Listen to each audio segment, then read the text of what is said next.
Mas, nama saya Adimas Tama Yoga Harsatama. Saya mahasiswa psikologi semester 2 kelas 11 sama ini semangat. Oke.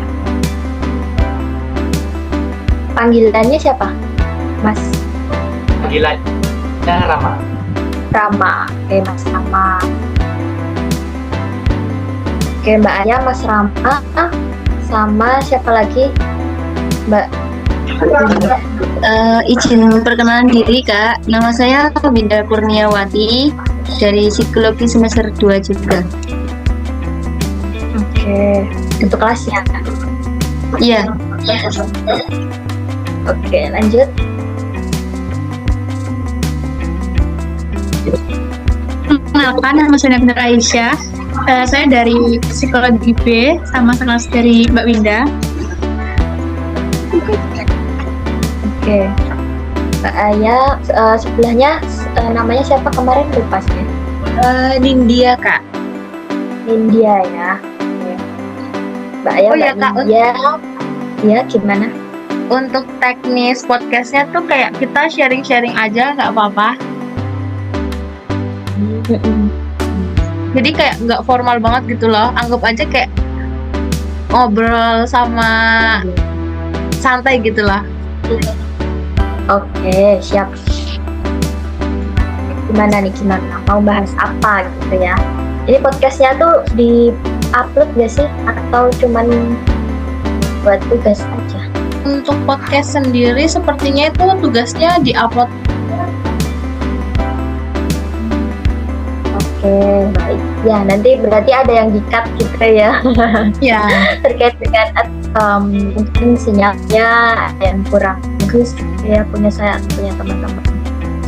Oke, kita mau ngobrolin apa nih teman-teman nih? Mbak Aya, Mbak Nindya, Mas Rama, Mbak Winda, Mbak Novi. udah.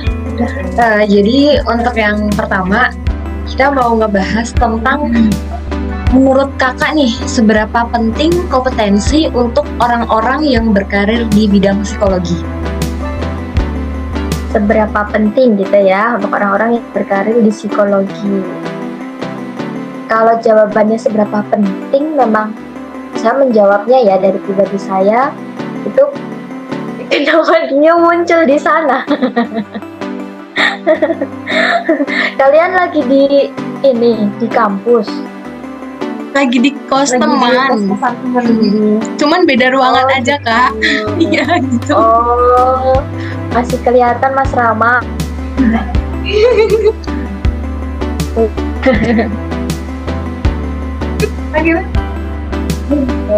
Baik teman-teman. Oke.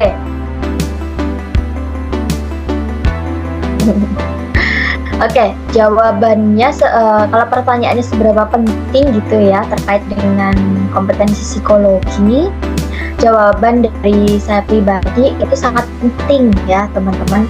Kenapa sangat penting gitu kan? Karena kita yang berkarir dalam bidang atau dunia psikologi itu berpengaruh gitu ya, menyangkut masa depan dari orang lain. Nah, kenapa kok bisa masa depan dari orang lain nih Kak gitu ya? Nah, dari segi misalnya dari psikologi klinis gitu ya. Psikologi klinis itu kan terkait dengan gangguan mental. Nah, ketika kita mendiagnosis, ketika kita memberikan intervensi itu harus tepat. Karena apa? Untuk menyembuhkan mereka gitu ya yang mengalami gangguan, yang supaya setiap harinya nanti bisa kembali lagi normal gitu, tidak ada gangguan-gangguan yang menyertai. Kemudian di bidang psikologi yang lainnya seperti di bidang PIO gitu ya,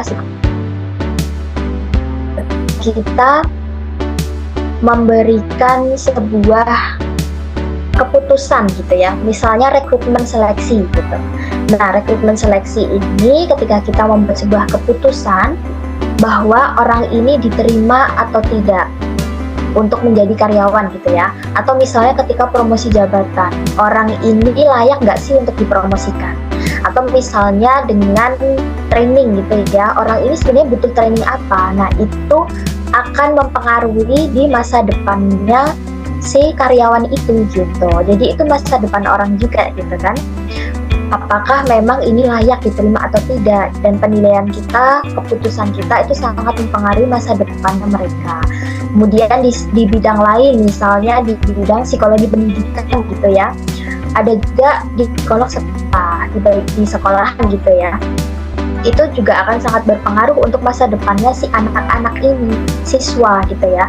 Ketika kita memberikan konseling kepada siswa, itu juga masa depan mereka nanti akan seperti apa gitu. Itu misalnya SD ya, kalaupun SMP atau SMA ada penjurusan karir gitu. Karir untuk jurusan di bidang misalnya mau ke SMK atau SMA, jurusannya apa, atau yang sudah SMA itu mau kuliah atau langsung kerja. Nah itu juga akan mempengaruhi masa depannya si siswa ini gitu. Jadi kalau ditanya seberapa penting, tentu jawabannya akan penting banget ya, karena psikologi ini ada di semua bidang gitu ya, nggak hanya di bidang kita aja sebenarnya psikologi, nggak hanya klinis, bio, pendidikan gitu ya. Sekarang udah banyak banget, ada yang psikologi sosial, psikologi forensik, psikologi politik, psikologi militer, itu juga sekarang udah banyak banget gitu ya teman-teman. Jadi memang di semua bidang pun kita psikologi ini bisa masuk ke situ. Jadi jawabannya penting banget gitu. Itu Mbak Nindya dan teman-teman. Ada yang lagi boboiboy gitu ya pikirannya. Gak apa-apa, kita kan santai ya teman-teman, gak apa-apa. Oke, ada lagi tanggapan ataupun pertanyaan lanjutan seperti itu Mbak Nindya, Mbak Aya, Mas Rama, Mbak Winda, dan Mbak Novi? Kan tadi menurut Kak Enda sendiri tuh kompetensi itu sangat penting kan di dalam bidang psikologi itu sendiri. Nah, kompetensi tersebut tuh apa aja sih yang dibutuhkan oleh psikologi dan ilmuwan psikolog? Terus juga kalau misalnya ada kompetensi itu tuh kita kayak menilai orangnya tuh seperti apa gitu loh. Oke. Kita bicara mengenai ini dulu ya, kompetensi gitu ya, yang perlu dimiliki gitu kan untuk psikolog dan juga ilmuwan psikologi. Sebenarnya kompetensi itu terbagi menjadi dua ya teman-teman ya, soft skill dan juga hard skill gitu. Nah, kompetensi itu kan sebenarnya gabungan dari KSA gitu ya, kalau cara gampangnya gitu, knowledge, skill, dan juga attitude. Nah, kita bicara mengenai yang skill ini nih. Kalau knowledge kan kita tentu tahu ya, knowledge apa sih yang kita butuhkan gitu dalam bidang psikologi ini. Tentu knowledge tentang psikologi gitu, bidang atau pengetahuannya itu pengetahuan tentang psikologi, khususnya apa, psikologi manusia gitu kan, karena kita mempelajari manusia. Kemudian dari segi tadi KSA ya, knowledge, skill, attitude. Nah, attitude ini juga kita penting karena perilaku kita gitu ya, yang itu menjadi sebuah profesionalitas dan tanggung jawab ketika membuat keputusan. Nah, kita kupasnya di yang skill, yang S ya. Skill ini terdiri dari soft skill dan juga hard skill. Apa aja sih gitu kan yang perlu kita punya sebagai psikolog dan ilmuwan psikologi gitu kan. Nah, soft skill ini lebih ke dari namanya aja soft skill gitu ya. Kita bicara hard skill dulu deh. Hard skill dulu yang lebih mudah untuk kita lihat ya. Kalau hard skill itu semacam ini, kemampuan untuk psikotes, kemudian ada juga kemampuan untuk observasi dan kemampuan untuk wawancara gitu. Nah, itu hal-hal yang kita butuhkan untuk asesmen. Kemudian kemampuan untuk menuliskan laporan pun itu juga sangat penting karena kita menuangkan gitu ya hasil yang sudah diasesmenkan itu tadi. Jadi ada hard skill di situ. Kemudian yang tidak kelihatan gitu ya, soft skill. Soft skill apa aja sih yang kita perlukan gitu? Yang pertama, kita tentu psikologi itu biasanya terkenal gitu ya dengan empati gitu ya. Tidak hanya simpati ya teman-teman, tapi empati. Jadi bedakan antara simpati dengan empati gitu ya. Empati, kepekaan itu harus kita miliki karena kita tidak hanya hidup untuk diri kita sendiri gitu, tapi juga untuk orang lain. Kemudian selain empati, kita juga perlu adanya analytical thinking. Kenapa analytical thinking? Gitu kan? Kemampuan untuk berpikir secara menganalisa. Ketika kita sudah asesmen yang pengumpulan data tadi, kita menganalisis. Nah, menganalisis apakah orang ini seperti ini, apakah seperti itu, apakah layak untuk diberi treatment yang seperti ini, atau memang dia diagnosisnya begini, atau intervensi dilakukan harusnya seperti apa. Nah, kita ada kemampuan menganalisa di situ. Nah, setelah menganalisa, kita juga punya nih kemampuan untuk problem solving. Ketika kita sudah paham, oh ternyata permasalahannya begini ya ketika dianalisa. Nah, problem solving yang kita punya nih kemampuannya soft skill ya, kita menjadi problem solver gitu ya, secara tidak langsung untuk mengarahkan oh treatmentnya nanti ini. Nah, secara tidak langsung juga pengambilan keputusan untuk menentukan intervensi yang tepat itu yang mana gitu. Kemudian kalau dari segi yang peka tadi ya, peka atau empati itu sebenarnya lebih ke active listener ya teman-teman ya. Nggak hanya menjadi good listener, tapi juga active listener. Kenapa aktif gitu ya, kok nggak hanya good gitu kan. Tidak hanya menjadi pendengar yang baik, tapi juga menjadi pendengar yang aktif. Karena apa? Pendengar yang aktif itu akan mengolah informasi-informasi yang diterima. Jadi kita tidak hanya mendengarkan saja, kita tidak hanya bengong gitu ya untuk melihat teman kita ataupun klien kita sedang curhat gitu, tapi kita juga menganalisa di situ. Jadi active listener gitu ya yang perlu digarisbawahi. Nah, jadi ada beberapa memang yang perlu kita punya gitu menjadi psikolog dan juga ilmuwan psikologi ya, yang selama ini terutama yang saya terapkan gitu di ketika praktek maupun ketika menangani gitu klien, entah itu dari yang konseling maupun training maupun rekrutmen seleksi seperti itu. Jadi memang ada kemampuan hard skill dan juga kemampuan soft skill yang kita punya. Begitu teman-teman. Oh, berarti kalau misalnya kita tuh harus mempunyai soft skill atau hard skill, begitu kan Kak? Ini bukan atau ya Mbak ya. Jadi memang ini bisa berkesinambungan atau bersinergi gitu. Nggak hanya soft skill aja atau hard skill aja gitu. Tapi dua-duanya. Karena kita kan tentu saat misalnya wawancara gitu ya, hard skillnya wawancara, kemampuan untuk wawancara. Kita nggak hanya mendengarkan, kita nggak hanya menanyakan gitu, tetapi kita juga active listener gitu kan. Active listenernya kenapa? Ketika si klien ini menyampaikan jawaban-jawaban yang kita tanyakan gitu ya, kita akan mengolah informasi itu, kita akan menganalisa informasi itu gitu. Jadi selain hard skill, soft skill ini juga beriringan gitu. Selain soft skill, hard skill ini juga beriring. Jadi bukan atau, tapi sebisa mungkin itu dan gitu ya.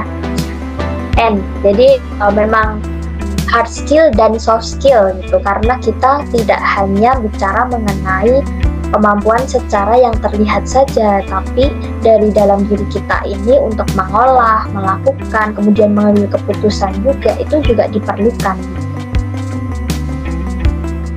Kalau seperti itu, menurut Kak Enda sendiri itu bagaimana dengan orang yang mempunyai kompetensinya itu minim? Apakah dapat berkontribusi di biro psikologi atau layanan psikologi gitu Kak? Oke, untuk yang kompetensinya minim gitu ya. Minim ini maksudnya gimana? Minim dalam hal apa? Minim dalam hal itu yang kayak kita kan pinter tapi belum tentu mempunyai soft skill gitu loh Kak. Mungkin pinter secara teori gitu ya. Tapi untuk prakteknya masih kurang gitu ya. Oke, kalau memang itu berkarir, kan tadi pertanyaannya berkarir di biro psikologi gitu ya, atau bidang psikologi lebih umumnya. Nah, kalau memang itu fresh graduate, itu biasanya wajar. Atau teman-teman yang mungkin masih kuliah mau part time, itu juga wajar gitu, karena kan masih mencari ilmu, mencari pengalaman gitu ya, apalagi magang gitu. Nah, tapi ketika sudah lowongannya gitu ya, lowongan pekerjaan itu mengharuskan orang-orang yang sudah profesional. Nah, ketika sudah diharuskan profesional, berarti harus punya jam terbang. Nah, kalau pertanyaannya sebenarnya bisa nggak sih berkarir di biro psikologi atau bidang psikologi gitu ya, yang orang-orang yang punya kemampuan kompetensinya minim? Sebenarnya bisa-bisa aja gitu ya, tapi dengan catatan. Catatannya apa? Pertama, catatannya itu si orang ini, sebut saja si X gitu ya. Mawar, nanti kasihan Mawar kena ini terus ya, salah terus ya. Oke, sebut saja si X, bahwa si X ini punya kompetensi yang minim gitu ya.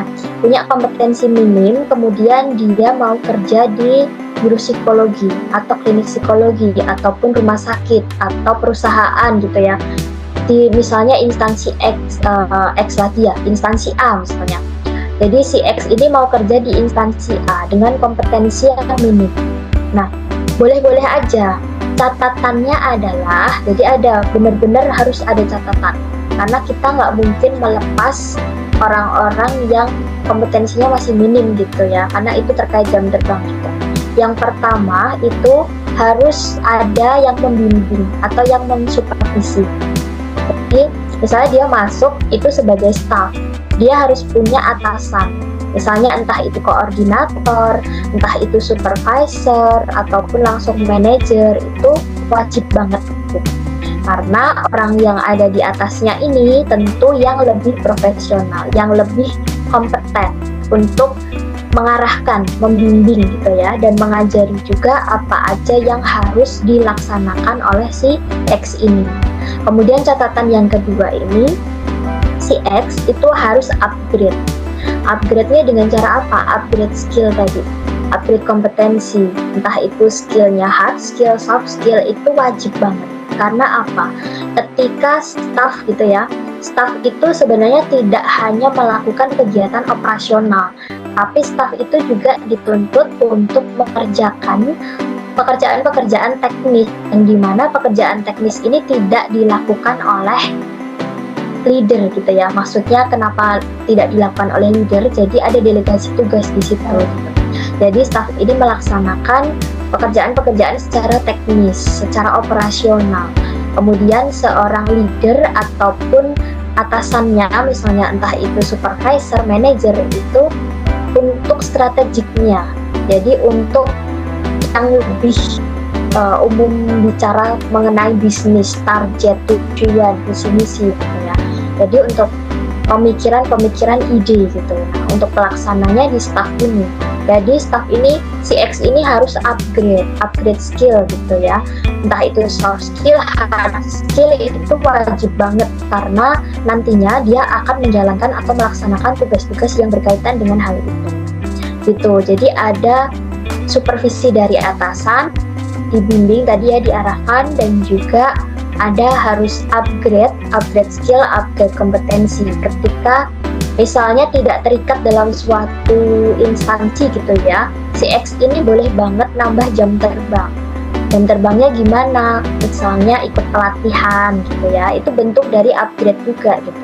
Dan nambah jam terbang ketika ada project-project, misalnya project part-time, freelance, gitu ikut aja gitu. Karena setiap project itu pasti ada briefing namanya. Briefing untuk gimana nanti teknis pelaksanaan project itu gitu. Jadi caranya seperti itu ya. Jadi kalau dibilang boleh apa enggak, boleh, tapi dengan catatan gitu. Kalau misalnya kita bilang yang tidak boleh, berarti emang orang-orang ini tuh yang bener-bener nggak punya kompetensi sama sekali dan tidak mau untuk berubah, tidak mau untuk di-upgrade, tidak mau untuk disupervisi. Jadi memang orang-orang yang sulit gitu ya, dalam tanda kutip ya. Itu teman-teman.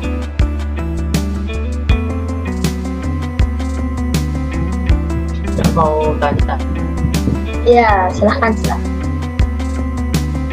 fresh graduate yang misalnya psikologi itu Apa, Mas Rama, mohon maaf suaranya hilang timbul. Bisa ya headsetnya.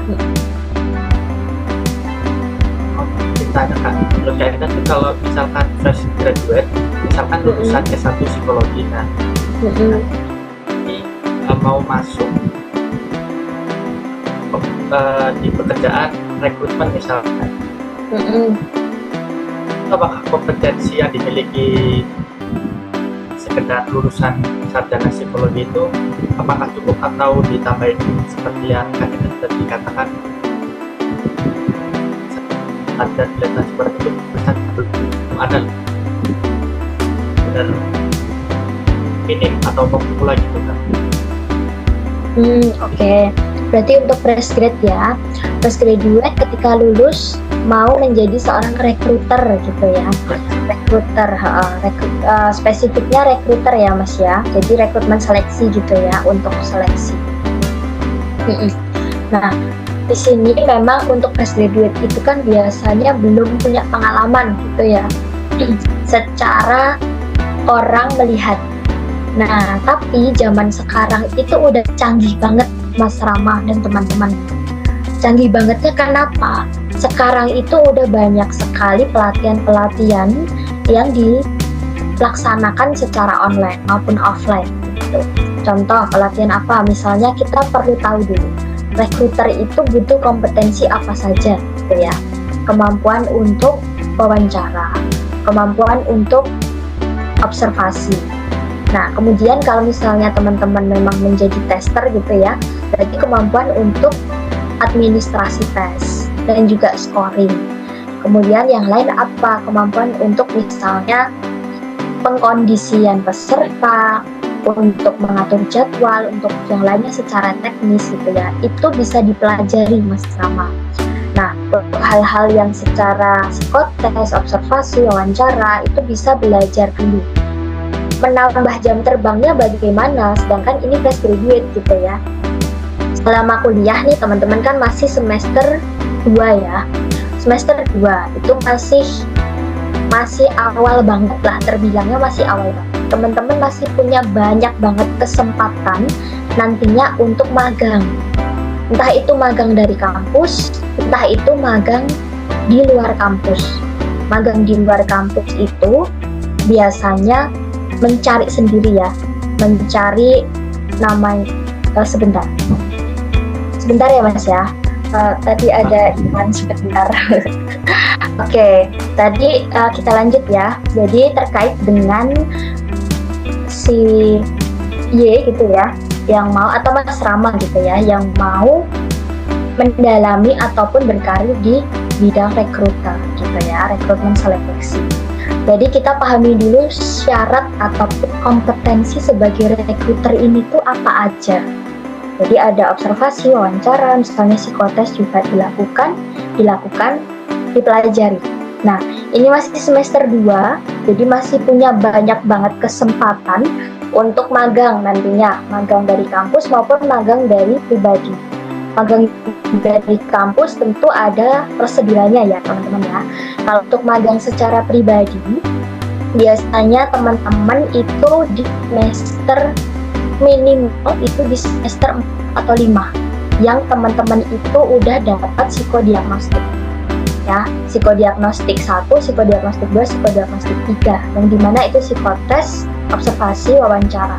Nah teman-teman ketika udah dapat psikodiagnostik, teman-teman udah bisa tuh daftar untuk part-time atau freelance di biro gitu ya.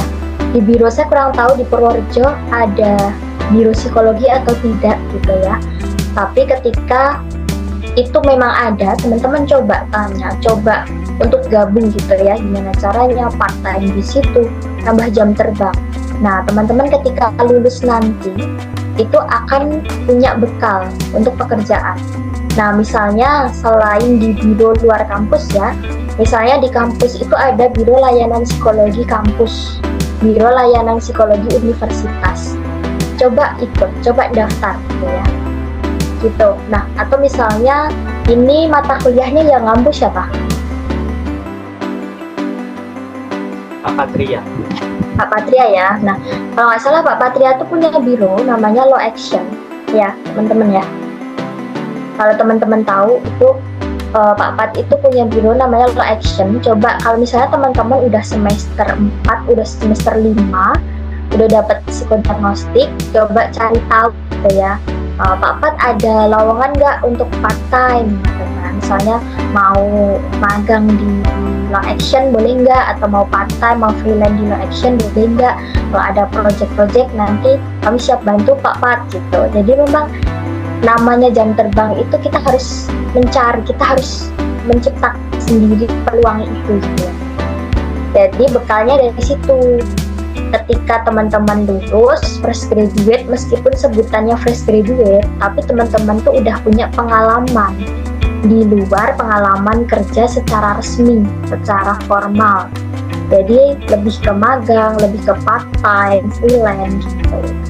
Bisa juga di kampus kalau ada Biro Layanan Psikologi, bisa juga gitu. Ikut aja, atau jadi asdos psikodiagnostik itu juga bisa banget gitu ya. Itu Mas Rama dan teman-teman.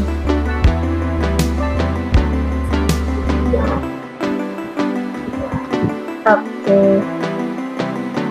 Ada lagi yang lain? Selanjutnya kita mau tanya Kak Bim. Menurut kakak, bagaimana sih jika mempelajari psikologi dengan hanya bermodalkan peralatan atau ilmu yang minim? Iya.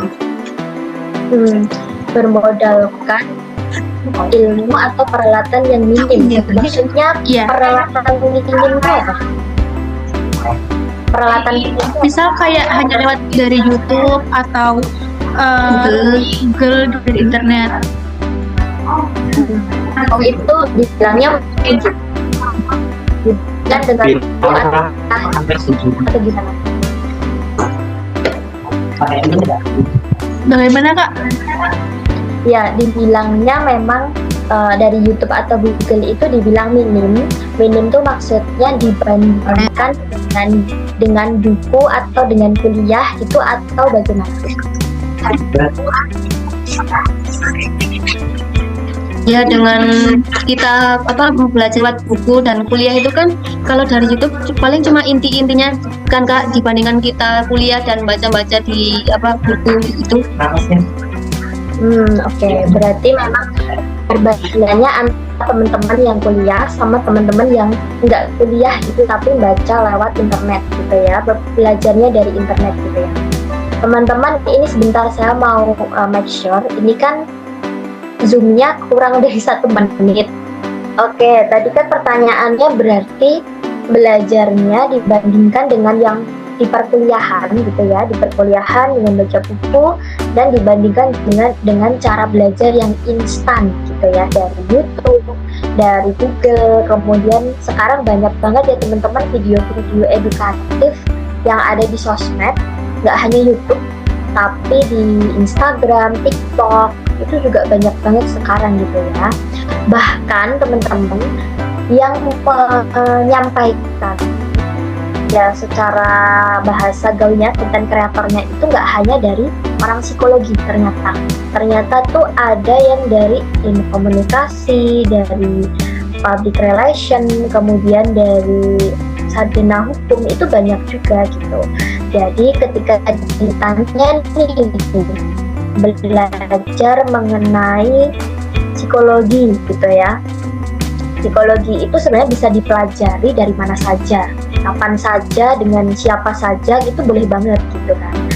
Nah, tapi catatannya orang-orang yang boleh melakukan praktik secara psikologi, praktik dalam bidang psikologi, haruslah orang-orang yang kompeten tadi.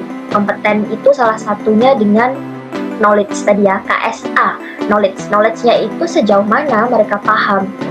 Ketika kita hanya belajar secara singkat gitu, yang instan, itu seberapa dalam gitu. Misalnya kita punya gelas kosong, kita menuangkan air. Nah, seberapa air yang dituangkan itu, apakah bisa sampai penuh atau setengahnya atau cuman 1/20-nya atau berapa gitu kan.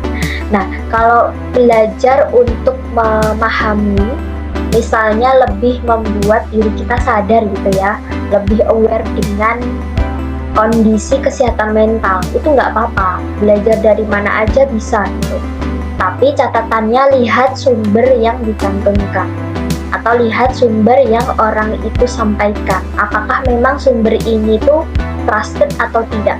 Sumber ini tuh valid, reliable atau tidak? Apakah hanya bicaranya itu berdasarkan asumsi pribadi aja gitu? Karena kan banyak sekali ya yang non psikologi juga menyampaikan video edukatif tentang kesehatan mental. Bahkan kemarin saya ngisi menjadi narasumber di seminar nasional, judulnya seminar nasional tentang mental health gitu ya, kesehatan mental. Pembicaranya itu jadi ada 3. Yang pertama itu saya, seorang psikolog gitu ya, membrandingkannya. Kemudian yang kedua itu psikiater, masih relate ya dengan kesehatan mental. Dan yang ketiga itu content creator, mental health enthusiast. Jadi seorang content creator yang fokus pada bidang mental health, itu antusiasmenya di mental health. Ketika ngobrol di ruang transit gitu ya, ternyata backgroundnya si mbaknya ini tuh ilmu komunikasi. Jadi dia tidak dari bidang psikologi, dia tidak kuliah di psikologi. Ternyata dia mempelajari psikologi itu juga dari berbagai platform. Bahkan dia baca buku juga, buku-buku psikologi gitu, tidak hanya ilmu komunikasi aja. Karena sebenarnya komunikasi itu juga ada psikologinya ya teman-teman ya, psikologi komunikasi kalau teman-teman udah dapat mata kuliah. Nah, jadi sebenarnya untuk belajar itu bisa dari mana aja, kapan aja, dari siapa aja, itu ya, itu boleh banget, gak apa-apa. Yang perlu digarisbawahi adalah jelas dan sumbernya jawabkan gitu. Jadi tidak hanya asal omdo gitu ya, omong psikologi itu seperti ini loh, seperti itu loh gitu. Tidak hanya seperti itu ya. Jadi Mbak Bunda, Mbak Novi, ketika kita belajar dengan hal-hal atau tools peralatan yang minim tadi, nggak apa-apa. Tetapi lihat sumbernya ya, sumbernya itu valid atau tidak. Ketika memang, oh ini berdasarkan asumsi pribadi dan yang menyampaikan bukan orang yang belajar psikologi, ya berarti patut untuk dipertimbangkan lagi nih untuk mempercayai asumsinya dia gitu. Tapi ketika oh ini orang yang sudah mendalami bidang psikologi, oh berarti secara tidak langsung dia akan menyampaikan dengan teori-teori psikologi gitu. Kemudian ketika orang ini oh ternyata udah psikolog ya, udah praktek ya, oh berarti menceritakan video edukatif ini tuh terkait dengan praktik psikologi, secara ilmu praktisnya seperti apa, real life-nya seperti apa gitu. Jadi patut untuk dicari tahu dulu, ditelusur dulu memang sumbernya ini. Itu Mbak Winda, Mbak Novi.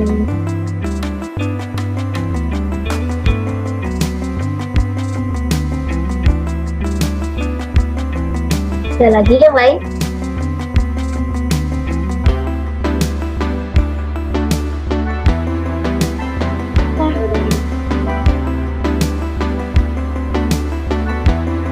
Oh iya Kak Endah, Gimana? ada nggak sih kaitan kompetensi psikologi terhadap problematika klien? Misalnya tuh kayak diagnosis itu termasuk apakah termasuk tidak kompeten gitu loh kalau misalnya diagnosis yang salah gitu? Malpraktik gitu maksudnya. Ya, Oke. Berarti kompetensi dengan problematika klien gitu ya tadi ya pertanyaannya ya. Apakah ada kaitannya atau tidak gitu ya? ya betul Kak. Kalau untuk kaitannya ada atau tidak, jawabannya akan problematika klien. Ketika psikolog punya jam terbang yang udah banyak, dihadapkan dengan klien jenis apapun gitu ya, masalahnya apapun, tentu akan menjadi, oh saya pernah menemui masalah ini nih, solusinya seperti ini, alurnya seperti ini, itu akan tahu. Tapi ketika jam terbangnya masih sedikit, dia akan berpikir, belajar lagi gitu ya, ngecek ulang, keluarkan lagi diagnosisnya apa, simptom-simptom yang muncul apa aja, gejalanya gitu ya, sudah berapa hari. Nah itu akan dipelajari lebih lagi.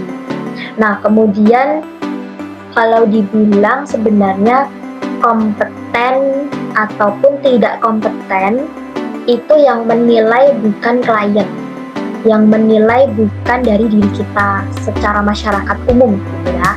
Tapi namanya kompeten tidak kompeten itu sebenarnya dibuktikan dengan sertifikasi gitu ya. Ada namanya sertifikasi kompetensi. Nah kalau misalnya psikolog, sertifikatnya apa? Berarti sertifikat psikolog misalnya sudah sumpah profesi gitu ya, sudah sumpah jabatan, sudah disumpah nih psikolog nih. Kemudian dapat surat izin praktek psikologi, SIPP namanya. Nah itu bentuk dari sertifikat yang dipunya gitu. Kemudian kalau misalnya yang lainnya ya kayak konselor gitu ya, konselor misalnya ketika dibilang ini kompeten nggak sebagai konselor gitu, ada juga sertifikasinya, sertifikasi sebagai konselor, entah konselor yang konseling kelompok atau konseling individu begitu. Nah ada sertifikat yang dibawa. Nah kenapa ada sertifikat ini? Karena melalui ujian. Ujian ini dimaksudkan mirip dengan kondisi di dunia aslinya gitu ya, di dunia real time-nya itu seperti apa. Nah kemudian untuk namanya malpraktek ya, tentu setiap orang tidak ingin malpraktek itu terjadi gitu.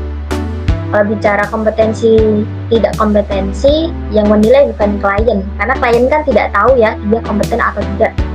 Tapi malpraktek atau tidak, nah itu biasanya memang dirasakan nih kok dampaknya tidak ada ya, atau dampaknya tidak signifikan, kok saya malah semakin cemas atau yang lainnya.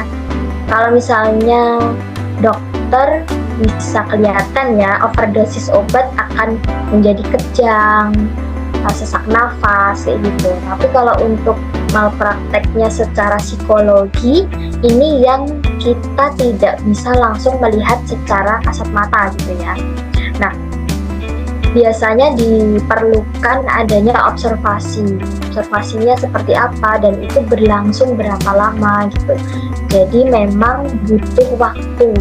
Oh ternyata kok pengaruhnya menjadi semakin buruk ya, daily activity-nya terganggu ya, kemudian semakin cemas, panik, ataupun malah gangguan mentalnya semakin menjadi-jadi gitu. Nah itu bisa juga dari malpraktek. Tapi ada faktor lain juga, entah itu dari lingkungan entah keluarga, lingkungan masyarakat, lingkungan pendidikan yang ada di sekitarnya dia itu yang memperburuk keadaan gitu.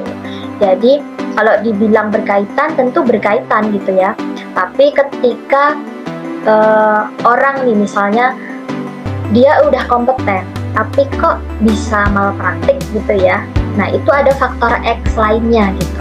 Entah itu dia lelah dalam bekerja gitu, atau misalnya dia ternyata punya masalah di rumah yang dibawa ke kantor sehingga menjadi tidak profesional gitu dalam bekerja, dan yang lainnya gitu. Ketika oh ternyata ini minim jam terbang juga gitu, dibilang kompeten, dia udah sertifikasi tapi jam terbangnya masih belum memenuhi jumlah gitu ya untuk dibilang dia sudah punya jam terbang tinggi gitu. Jadi ada berbagai faktor yang melatar belakangi adanya malpraktek itu gitu teman-teman. Jadi memang sebenarnya berkaitan, tapi untuk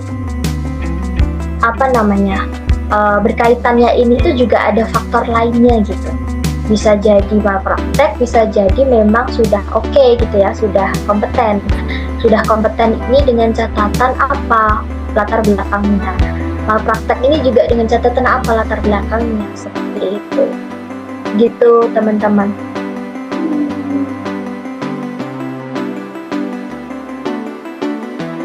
Gimana? Ada lagi atau gimana? Semakin Ada lagi Kak, pertanyaan terakhir.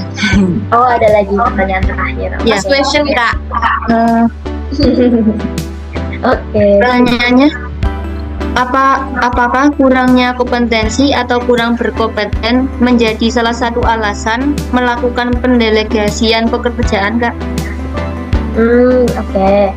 Alasan kompetensi ya, berarti mungkin kurang kompeten gitu, kemudian didelegasikan ke rekan kerja, ke temennya gitu ya. Ini bentuknya berarti delegasi ya, bukan rujukan ya. Digarisbawahi delegasi ya. Apa? Iya. Iya, apa? Iya, maksudnya pendelegasian dalam pekerjaan. Oke, baik. Teman-teman yang perlu kita ketahui ya, delegasi, pendelegasian pekerjaan. Nah, maknanya seperti apa sih pendelegasian pekerjaan gitu ya? Ketika kita punya serangkaian tugas yang itu tidak mungkin kita selesaikan dalam satu waktu. Nah, itu perlu dibagi-bagi dengan rekan yang lainnya. Itu namanya pendelegasian tugas. Jadi dibagi-bagi ke rekan kerja yang lainnya, entah itu yang selevel atau entah itu yang di bawahnya, misalnya anggota tim gitu ya. Nah, pendelegasian tugas sebenarnya tidak hanya kompetensi ya, tapi ada berbagai macam faktor gitu. Tapi pertanyaannya, apakah kompetensi ini menjadi salah satu alasan untuk pendelegasian tugas gitu ya? Jawabannya adalah bisa jadi, tetapi tidak semuanya. Nah, jadi ada kasus-kasus tertentu yang memang itu bisa terjadi. Tapi ada banyak kasus juga yang itu ternyata nggak seperti itu kok gitu. Jadi kurangnya kompetensi terhadap pendelegasian tugas itu bukan menjadi salah satu alasan utama ya teman-teman. Bukan menjadi salah satu alasan utama untuk pendelegasian tugas. Kenapa? Karena sebenarnya definisi dari pendelegasian tugas ini sendiri itu bukan membagi-bagi tugas pekerjaan untuk diselesaikan secara tim gitu ya teman-teman ya. Nah, bisa jadi karena memang ini ada leader tadi ya teman-teman, yang seperti saya bilang di awal adanya supervisi dari atasan.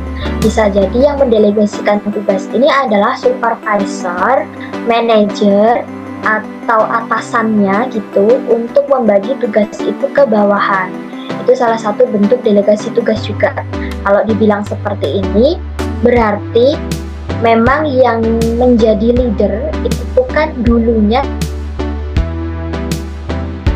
secara teknis, pengalaman secara teknis dulunya, sehingga dia mendapatkan promosi jabatan menjadi leader, dan sekarang delegasi tugasnya ke bawahan gitu ya. Ke bawahan ini kenapa? Karena bicara pekerjaan atau job desk secara teknis, secara operasional. Nah, kalau untuk strategik yang di leader tadi itu bentuk delegasi juga. Nah, selain itu yang kedua adalah kalau misalnya teman-teman yang tadi kasus pertama dulu ya, kembali lagi ke kasus pertama tadi, memang karena dia kompeten tapi menjadi leader sehingga mendelegasikan tugasnya berdasarkan job desk secara teknis. Nah, kalau yang kasus kedua ini dia kurang kompeten kemudian mendelegasikan tugas ke rekan kerjanya gitu ya, rekan-rekannya. Itu mungkin bisa terjadi gitu ya, bisa jadi ada, tapi sangat jarang teman-teman. Karena biasanya orang yang kurang kompeten itu kan tentu dia akan menyadari gitu ya, ketika oh ini aku kurang kompeten dalam bidang ini nih gitu. Dia akan belajar bidang itu. Nah, secara tidak langsung yang awalnya kurang kompeten dia menjadi kompeten gitu. Nah, tapi pertanyaannya tadi, apakah mungkin itu terjadi gitu kan ya? Nah, bisa jadi itu pernah terjadi juga gitu ya di kondisi zaman now seperti ini gitu. Misalnya ada orang yang konseling itu tentang pernikahan gitu ya. Nah, konseling tentang keluarga, pernikahan, ataupun parenting. Sedangkan psikolog yang memberikan konseling itu belum menikah. Nah, itu kan menjadi salah satu, kalau orang secara awam melihat itu kan, wah dia belum kompeten nih karena dia belum menikah gitu kan. Nah, secara tidak langsung ketika misalnya saya mendapatkan klien yang seperti ini gitu. Nah, saya akan mencari tahu, belajar lebih lagi kepada orang-orang yang sudah menikah gitu. Nah, jadi saya akan upgrade pengetahuan saya, kemampuan saya dari pengalamannya orang-orang. Jadi ketika kita memberikan konseling itu tidak hanya sebatas memberikan teori-teori saja, teori pernikahan yang baik, sakinah mawadah warahmah itu seperti ini gitu. Lantas yang terjadi apa di dunia sekarang kan banyak sekali ya fenomena rumah tangga yang hancur gitu ya, dalam tanda kutip, mohon maaf, karena memang ternyata ini harusnya disikapinya seperti apa, pasangan yang begini harus disikapi seperti apa, kondisi rumah tangga yang seperti ini harus disikapi seperti apa. Nah, itu saya belajarnya dari berbagai pengalamannya orang lain. Jadi saya kumpulkan, oh ternyata fenomenanya seperti ini ya, ketika ada masalah begini, solusinya begini. Tidak ada masalah begitu, solusinya begitu. Jadi relate dengan kondisi klien yang konseling itu tadi gitu. Selain itu misalnya ketika ada buku-buku pranikah gitu ya, banyak banget juga buku-buku pranikah, buku-buku tentang menuju samara gitu ya. Itu banyak juga, bahkan di tadi yang sempat dibilang YouTube, ada juga video-video di Google juga, internet banyak sekali, itu juga bisa dipelajari. Jadi kita tahu, kita bisa mempelajari hal baru, pengalaman yang mungkin bisa kita sharingkan, itu tidak harus mengalami sendiri gitu. Jadi bisa belajar dari pengalamannya orang lain. Nah, contoh kasusnya seperti itu ya Mbak ya. Jadi ada yang satu tadi memang kompeten, itu yang satu ini ternyata belum kompeten tapi mau belajar. Nah, kalau memang benar-benar kepepet kasusnya ini susah banget gitu ya, merasa benar-benar nggak kompeten gitu ya, kurang kompeten, aduh belum belajar tentang hal ini, belum pernah menemui kasus seperti ini, berarti bisa juga dirujuk, bukan didelegasikan. Nah, kenapa dirujuk? Karena kasusnya, tarafnya atau levelnya itu lebih tinggi. Sudah misalnya yang di saya yang taraf ringan gitu ya, contoh kecilnya ketika saya merasa saya kurang kompeten nih dalam dunia parenting misalnya gitu ya, contohnya saya aja gitu ya, nanti kalau mawar atau X lagi kasihan mereka. Oke. Nah, misalnya saya kurang kompeten, berarti saya rujuk nih ke rekan kerja yang lebih kompeten, misalnya psikolog lain, Pak Pat gitu ya. Nah, ini klien saya ini saya rujuk ke Pak Patria gitu. Nah, itu berarti bentuknya dirujuk, karena yang di saya ini ternyata saya kurang kompeten nih, ini lebih mempengaruhinya ke klinis banget nih atau ke parenting banget nih gitu ya. Nah, yang lebih berpengalaman siapa? Pak Patria nih gitu ya, misalnya begitu. Nah, ketika misalnya contoh lain nih, kalau yang seperti itu kan di Pak Patria ya, misalnya contoh lain Pak Patria menemukan sebuah permasalahan di klien itu tentang self development gitu ya, atau tentang training gitulah. Perusahaan minta adanya training, butuh training need analysis. Nah, Pak Patria merasa kurang kompeten dalam bidang itu, yang pada akhirnya dirujuk ke saya gitu ya, ke Kak Indah gitu ya. Nah, karena apa? Kompetensinya ternyata yang di saya lebih fokusnya di training. Oke. Oh, ternyata Pak Patria merujuknya ke saya gitu, bukan mendelegasikan. Kalau mendelegasikan itu berarti konotasinya adalah membagi tugas kepada tim gitu. Tapi kalau untuk merujuk berarti kita sudah melaksanakan lebih dulu. Meskipun itu belum mencapai pada titik problem solving dan decision making, tapi kita sudah punya di situ, sudah melaksanakan prosesnya, sehingga yang setelah itu ternyata bisa dirujuk nih ke yang lebih kompeten. Jadi tergantung gitu ya teman-teman ya, bidang yang sedang ditekuni.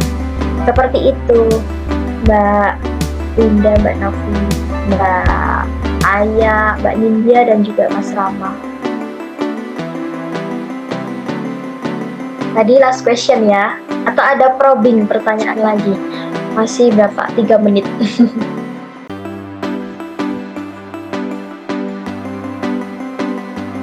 Mungkin buat terakhir sesi foto-foto dulu Kak. Oh oke. Ini seperti tadi saya menjelaskan, mata saya bergerak kemana-mana, teman-teman sudah foto-foto sendiri ya. Ngirim grup. Oke, nggak apa-apa. Nggak apa-apa, kita kan suasananya chill ya, jadi nggak apa-apa. Serius santai, tapi juga santai. Tetap serius gitu ya teman-teman. Semoga masuk ya tadi ya jawaban-jawabannya, dan juga bisa membantu tugasnya teman-teman semua gitu. Salam untuk Pak Patria ya teman-teman ya. Kak.